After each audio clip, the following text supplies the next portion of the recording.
Hi, I'm David. And now we're going to look at this problem right here. We're asked to find the sum from I equals 1 to 6 of 3i plus 2.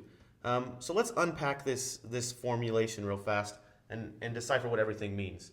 So first of all, whenever I have this big capital Greek letter sigma, this means that I'm going to sum up a bunch of things or add up a bunch of things. So that's my summation notation. Specifically, when I'm doing this, I'm adding up a bunch of integers, or rather, I'm plugging in a bunch of integers. And the notation right here says I start at the first integer 1, and my last integer I'm going to end with is 6. So whenever I see this notation, it means that I'm going to sum up a bunch of things, and I'm going to let I be an integer starting at 1 and then go through every integer, so 1, 2, 3, 4, 5, and then end at 6. And what I'm going to be plugging I into is this function right here, a function of I. So just setting this up, I know I'm going to add together 6 things. And I know I'm going to add together something for I equals 1, I equals 2, I equals 3, I equals 4, I equals 5, and then I'm going to stop because it tells me to stop at I equals 6. Okay, so just kind of starting the setup here, this is what it's going to look like. This big sum equals this thing. Now you can see why it's nice to write it in this notation, because it would get really cumbersome if I always had to write out all these terms. And eventually we'll see there'll be lots and lots of terms, so it's a lot nicer to be able to write it in this kind of shorthand notation. But let's go ahead and write what this is. So all I do is I'm taking this original function, and I'm plugging in I equals 1, and then summing up what I plug in when I get I equals 2, I equals 3, and so on.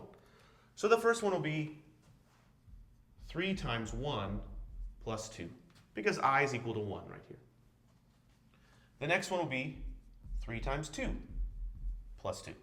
Because I equals 2 right here. And you can see the pattern. It's 3 times 3 plus 2, then 3 times 4 plus 2, then 3 times 5 plus 2, and then finally 3 times 6 plus 2.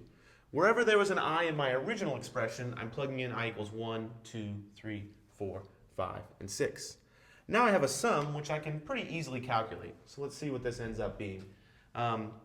3 plus 2 is 5. 6 plus 2 is 8. This next one, 9 plus 2 is 11. 12 plus 2 is 14. 15 plus 2 is 17. And 18 plus 2 is 20. So whatever the sum of these 6 numbers is, that's my overall sum. Let's simplify a little bit. Maybe I'll group them a little bit. These two are 13 plus 25 plus 37. And let's see, if I combine those, 13 plus 37, that's 50, plus 25 is 75. And that's my final sum.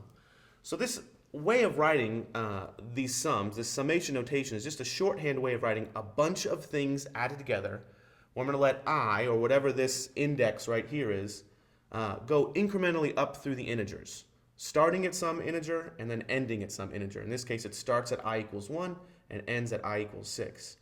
Now there are ways to do this on your graphing utility, but they're different for each one. So you're welcome to check that. You could also plug in all 6 of these into your calculator and make sure that they do sum to exactly 75. Thanks for watching.